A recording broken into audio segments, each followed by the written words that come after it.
First Samuel 18. Saul's growing fear of David.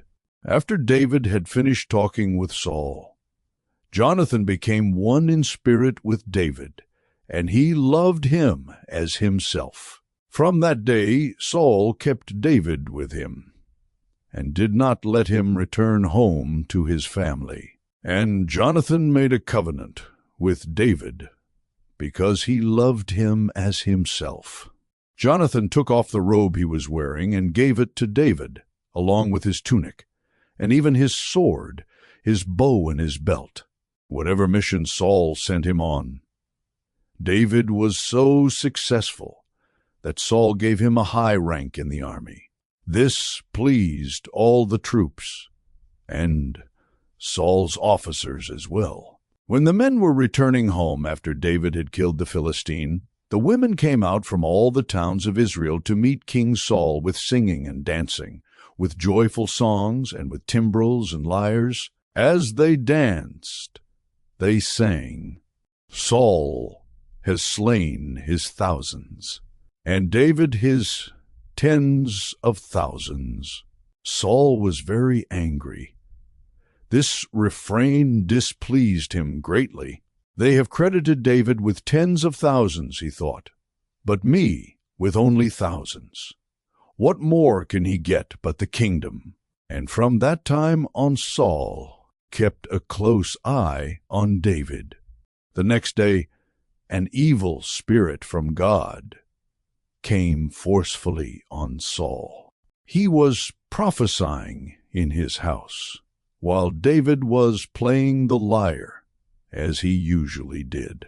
Saul had a spear in his hand, and he hurled it, saying to himself, "I'll pin David to the wall." But David eluded him twice. Saul was afraid of David, because the Lord was with David, but had departed from Saul. So he sent David away from him, and gave him command over 1,000 men, and David led the troops in their campaigns. In everything he did, he had great success, because the Lord was with him. When Saul saw how successful he was afraid of him. But all Israel and Judah loved David, because he led them in their campaigns. Saul said to David, "Here is my older daughter, Merab. I will give her to you in marriage. Only serve me bravely, and fight the battles of the Lord." For Saul said to himself, "I will not raise a hand against him. Let the Philistines do that." But David said to Saul, "Who am I, and what is my family or my clan in Israel, that I should become the king's son-in-law?" So when the time came for Merab, Saul's daughter, to be given to David, she was given in marriage to Adriel of Meholah. Now Saul's daughter, Michal, was in love with David, and when they told Saul about it, he was pleased. "I will give her to him," he thought, "so that she may be a snare to him, and so that the hand of the Philistines may be against him." So Saul said to David, "Now you have a second opportunity to become my son-in-law." Then Saul ordered his attendants, "Speak to David privately and say, 'Look, the king likes you, and his attendants all love you. Now become his son-in-law.'" They repeated these words to David. But David said, "Do you think it is a small matter to become the king's son-in-law? I'm only a poor man and little known."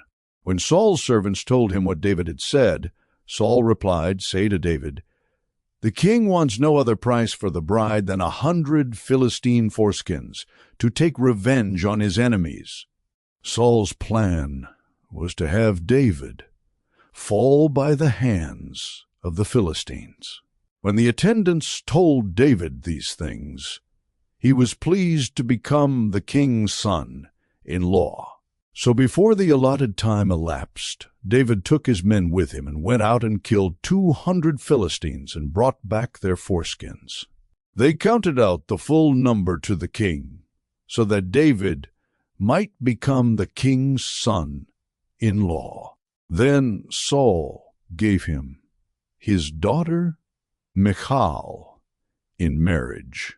When Saul realized that the Lord was with David and that his daughter Michal loved David, Saul became still more afraid of him, and he remained his enemy the rest of his days. The Philistine commanders continued to go out to battle, and as often as they did, David met with more success than the rest of Saul's officers, and his name became well known.